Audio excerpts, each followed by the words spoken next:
Looking at these sold listings for House of Mystery #1 Volume 2, a funny thing happened around February 11th, just before 2 p.m. my time. I'm looking through these, I can see 1, 2, 3, 4, which is a lot, 5, 6, 7, 8, 9, 10, 11, 12, 13, 14, 15.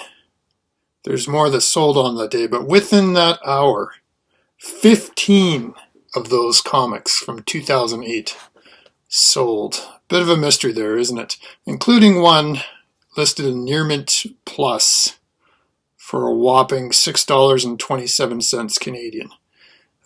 This was basically a $5 book for the longest time. I'm looking at it today. It's 50 to 60 to even more. So what happened? Why did this book go up by a factor of 10 in the period of 2 weeks? Well, I can sum it up for one word. Just one word, besides speculation. Cressida, or Cress, as she's known to her friends. So, on a very special Spec versus Rec, let's have a look at this House of Mystery phenomenon.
Can't tell you how excited I was when I saw the latest Comic Tom 101 Hot 10 books, and right there in the thumbnail was House of Mystery Volume 2, #1, with that brilliant Sam Weber cover, and I was like, oh my god, I wonder what condition my copy's in, because I know I have it, because I've got like all the freaking House of Mystery from 174 back in 1968 on up, and no I don't.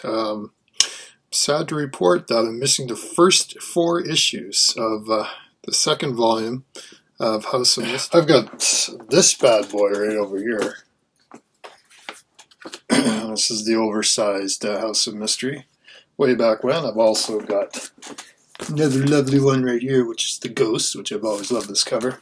I mean, I'm such a House of Mystery completist. I've got that wreck of a comic right there. That's Superman House of Mystery. I also have the Batman one somewhere, but I've got the Elvira run, even the Christmas special. I actually like the Elvira run. But do you think I have the first 4 issues of Volume 2, especially that #1 that's just gone through the roof? No, I don't. But I've read it, and I remember reading it, but I don't own it. It's just one of those situations where you think you have a book, but you don't, because you read the freaking trade paperback at some point somewhere and figure you had the comic when you don't. Anyways, I'm sure now the Spec is that Cressida, who's like the eternal barmaid. She's a very interesting character. She's like a living archetype. She's exists at all places at all times, and she knows she exists. Like the different iterations of her are aware of what they are and their other existences. It's kind of like a Rick and Morty thing before there was a Rick and Morty thing.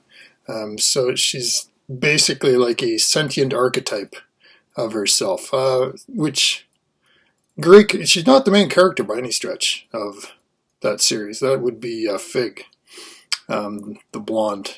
But it, I'm glad James Tynion is giving Cress a shot up in the new Joker series. Will she have a key role? Highly doubtful. She'll probably appear in some panels, have some horrible thing done to her, make the Joker look like a really bad guy, and I imagine that will be it. But as I said, it's maybe not. Maybe he'll flesh out that character a lot more, but we'll see how it goes.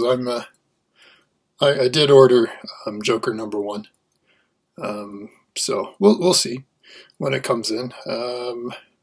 But the problem is now I really want to get that House of Mystery #1 Volume 2, but I'm not going to pay like $50, $60, $70, $80 for it.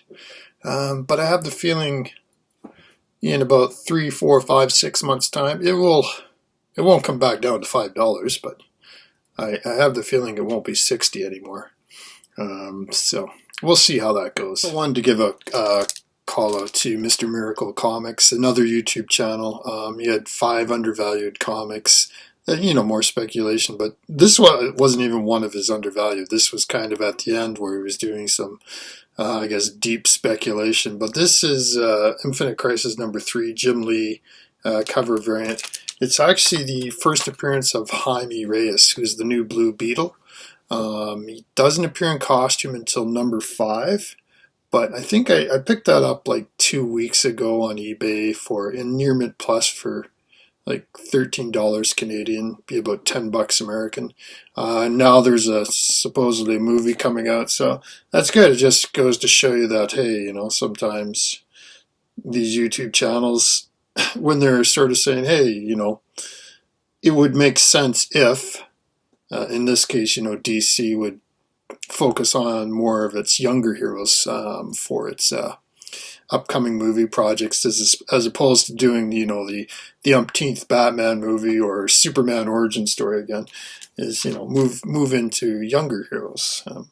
So I think you're going to see a lot of that. Speaking of younger heroes, I did pick up this one, Radiant Black, just to check out. One complaint, it did arrive, the comic a little bit wavy, and that was a printing thing, but pressing will fix that. But is that going to become valuable?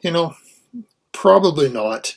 Reminds me of Darkhawk in a way, but here's the spec. With Todd McFarlane going into like the Spawnverse and almost creating a superhero type world at Image, if Radiant Black becomes part of that, then yeah, that book goes up.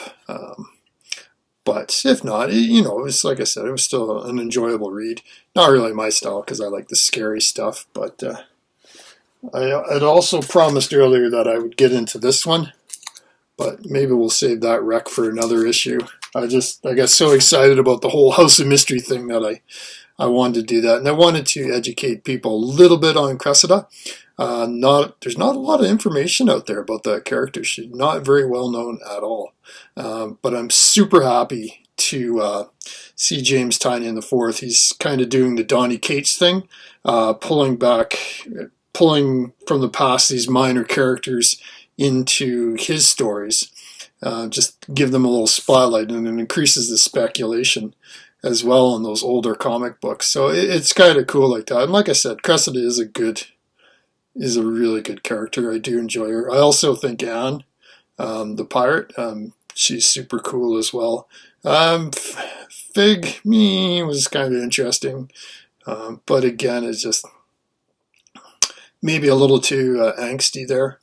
But the premise of that House of Mystery series was really good, and there are some really good short stories in there for the horror anthology. So it's kind of like an Ice Cream Man before there was an Ice Cream Man, or Ha. So if you like the horror anthologies, like definitely give that House of Mystery Volume 2 a chance. Hey, even Volume 1's great. I own a ton of that. But so, like I said, we'll have more next time. But nice seeing everybody again. I was just so happy to see a House of Mystery on some speculation for once. And hey, like if you got a cool character, does it really matter where it comes from? Pull it up, use it. It's all part of the same universe. All stories matter. All stories are connected, right? So there you go.